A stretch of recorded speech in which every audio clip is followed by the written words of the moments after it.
Hello guys!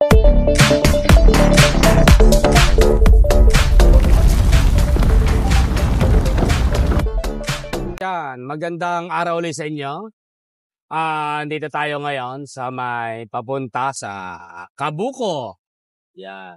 Ang pupuntahan natin ngayon, syempre mag-update ulit tayo dito sa binubusan natin na bypass road.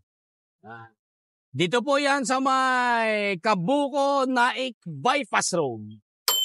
Ito pala yung tawag sa lugar na ito. Kabuko Naik Bypass Road. At kung bago ka pa lang guys sa aking YouTube channel, mag-subscribe ka na. At i-click mo na rin ang notification bell dyan sa may baba para updated ka sa aking mga video palagi. Dito sa lugar na ito guys, ay papasok tayo. Yan, sa may kaliwa. Yan. Medyo makipotong sa may kaliwa na ito eh. Dahil ito ay barangay road pa lang yung papasok na ito. Pero sa loob, syempre, medyo malaki na ito sa loob. Yan guys.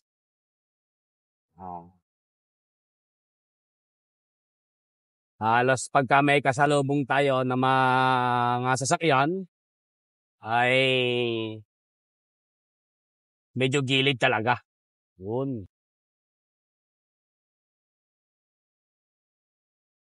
Oh.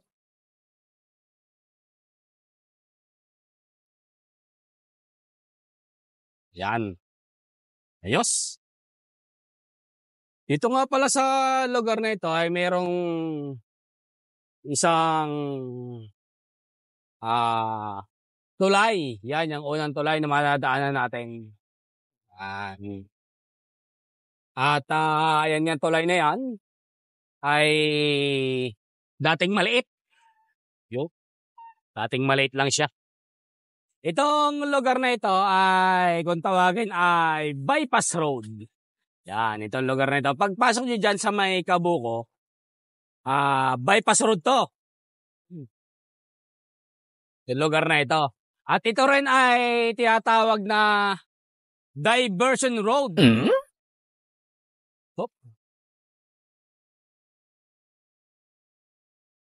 Medyo nabitin tayo sa paon. Yan. Tinatawag din tong diversion road na papuntang Indang. Yan. Itong kalsada po na ito ay isang winidening nung nakaraang taon. At hanggang dito nga yan sa may ginagawang tulay dito. Ito ay bypass road and diversion road going to Indang. Yan. Kabuko to Indang. Pero yung binubusan pa natin, syempre, bagamat ito ay going to Indang, meron siyang porsyon na dadaan sa Naik. Diyan sa may Palangge. Yan. At yan nga yung nakalagay sa resibo natin. Yung Kabuko Naik Bypass Road. Yes! Dahil lang madadaanan nito ay papuntang Naik din yung iba. Pero syempre, ang plano talaga ng kalsada na ito ay papuntang Indang. Daan papuntang Indang. Yan. At pakita ko sa inyo. Yan. Yan yung nakalagay dun sa project ng DPWH. Pangsamantala ay hanggang dito lang sa may ginagawang tulayan. Itong widening na ito. Ito kasi ay dating maliit nga lang yung kalsada na ito. Yan yung project na widening. At diretso nga ito papunta dyan sa may Indang kapag ka ito ay natapos. Yan. Guys, hanggang dito lang yung na-widening sa lugar na ito. At ayan nga, ayan na yung tulay na ating dadaanan kapag ka natapos na. Pero pansamantala, doon tayo sa may baba. Yon. Tawagan muna natin yung ibang tropa kung meron bang galing doon sa kabila.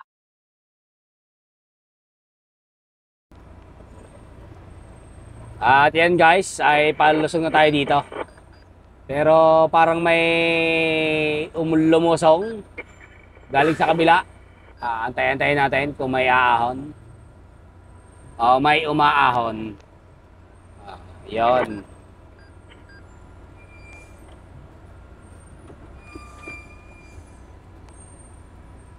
May naalikabok eh.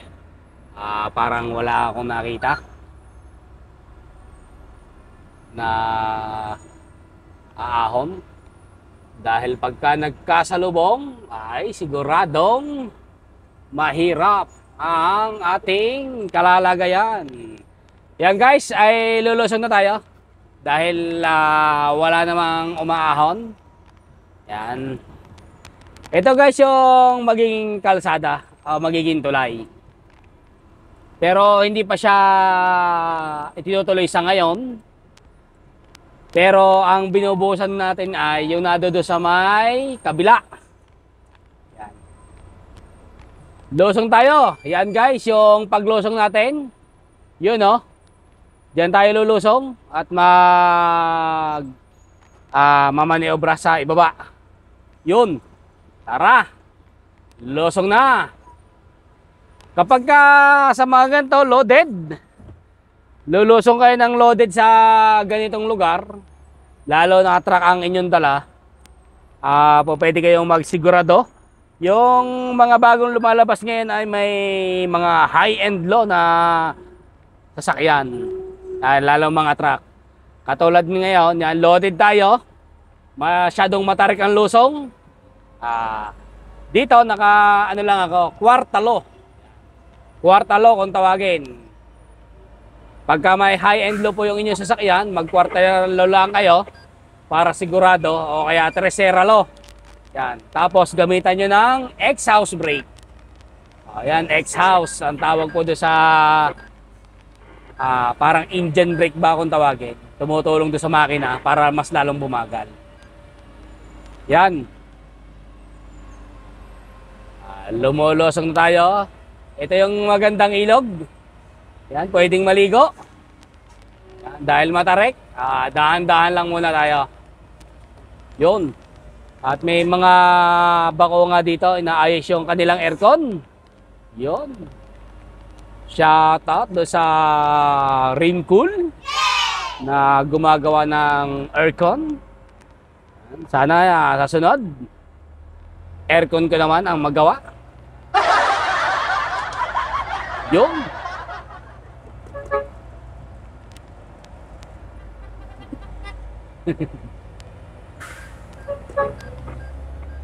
Na tayo. Busi-busi na tayo ng konti at baka may lumulusong dito sa kabila galing sa kanan.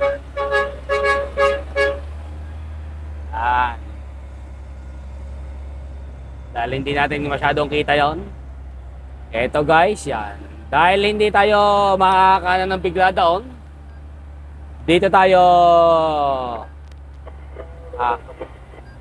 iikot sa lugar na ito bago tayo umahon. At nakita ko may lulusong din na tropa galing sa taas.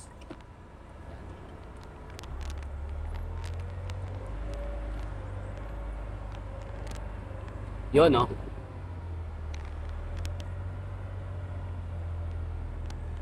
May lumulusong na tropa.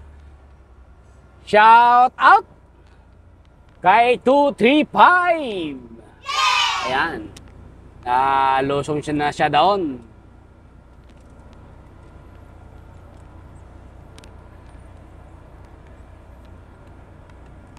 Shout out kay Putot. Ayan. Si Putot yan.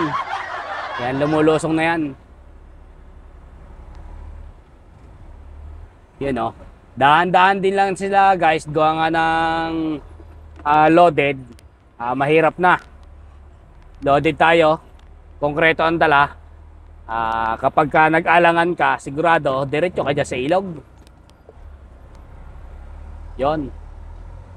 Kaya tayo ngayon ay aahon na. Yon. Pagka sa mga gantong paahon guys, ay kailangan magsigurado na kayo dahil sabi ko nga sa inyo, pagka loaded, kailangan sigurado ang ahon. Naka-low pa rin tayo, low. Oh no!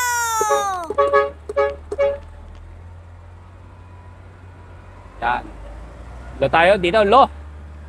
Ang ginamit ko guys ay Tresera low. Subok na yan, Tresera low dito. Kapag ka nagkwarta, medyo alanganin pa. Tresera low, kaya na to. Masyado kasing mabagal pagka naka-segunda low. At kaya naman ang Tresera low kahit gantong napaka-tarik. Tapos tayo ay loaded. Oh no! Yun.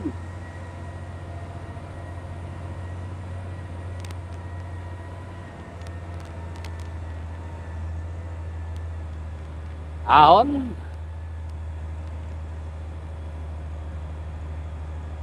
Oh no!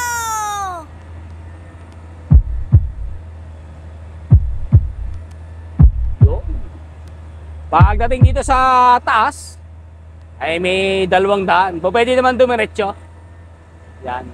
Doon din yung labas. Kaso mahirap umikot yun sa may taas. Kaya dito na lang muna tayo sa kaliwa. Mamaya na lang tayo dyan sa may pagbalik. Diyan tayo dadaan sa may taas. Diyan ako naligaw nung nakaraan. Napataas ako dyan. Hindi pala doon yung daan. Nahirapan ako umikot. Gawa ng alanganin. Gawa na doon yung girder na ipapatong dito sa tulay na gagawin ito. Diyan po yung ibang girder na ipapatong dito. Kaya po medyo nahirapan ako sa pag-ikot doon. Doon. Ayan guys, nandito na tayo sa may ibabaw.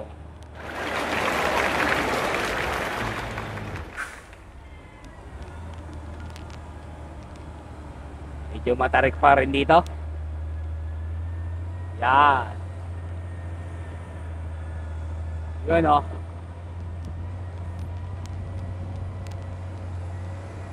Maganda talaga to pagka natapos dahil mahaba-haba pala ito, yung gagawin na ito. Kabuko. Tapos may parteng papuntang Naik. Tapos papuntang Indang. Medyo mahaba-habang kalsada to. Kaya kung kayo ay manggagaling dyan sa Indang, tapos gusto niya ay napakalapad ang daan, sa mga susunod, kapag natapos na to, syempre, malapad to. Parang nakikita ko, ano to 6 lane ba to? O 4 lane? Parang 3 lane siya ang gagawin O katulad nung dinaanan natin, siguro mga ganong kalapad. Dito kasi sa ibabaw na ito, masyado siyang malapad to, pagkakayari. Parang aabutin siya ng 6 lane. 3 sa kaliwa, 3 sa kanan. Parang ganon yata, nakikita ko. Abangan natin yan pagka natapos kasi hindi ko nakita yung drawing nito kung anong itsura. Pero makikita natin doon sa project ng DPWH. Yan. Ang kalsada nga na ito ay going to Indang. Pero sa ngayon ay papunta muna itong Naik. Yan. Kasi na nakalagay dito sa ating resibo. Kabuko Naik Bypass Road. Dahil yung tatamaan sakop ng Naik. Ang alam ko Palanggi yun Palanggi. Yun ang pagkakasabi sa akin Barangay Palanggi. 2 and 3 yata yun. Yung malapit na ano nito, yung tatamaan ng kalsada na ito. Yan, ito ang ating coordinator. At ito na guys yung ating binubuhusan sa lugar na ito. Yan. Haba-haba na. Basta wag lang umulan, lagi tayong makakapagbuhos sa lugar na ito. At mabilis matatapos to. Araw-araw na buo, siguradong nadyan na agad ko sa palanggi.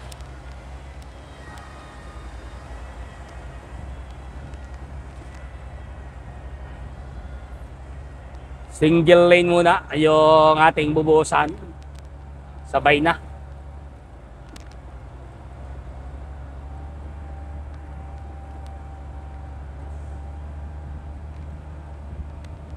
Ayan o.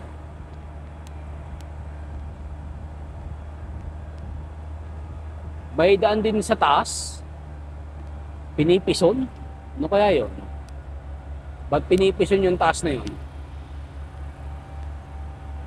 Gagawan din ba kaya ng kalsada yung taas na yan? Pero hindi natin alam, no? Baka dumaan lang yung pison. Ito yung magiging pinaka main road. Papuntang Indang. Ayan guys, mahaba na siya. Mahaba na. Ito ay popormahan na lang at bubuhusan. Ayan mahaba na at dire-diretso. Yan guys, hanggang dito lang muna ang ating update. At sa mga susunod, update ko ulit kayo kapag nandyan na tayo sa may medyo padulo. Salamat sa inyong panonood. Thank you.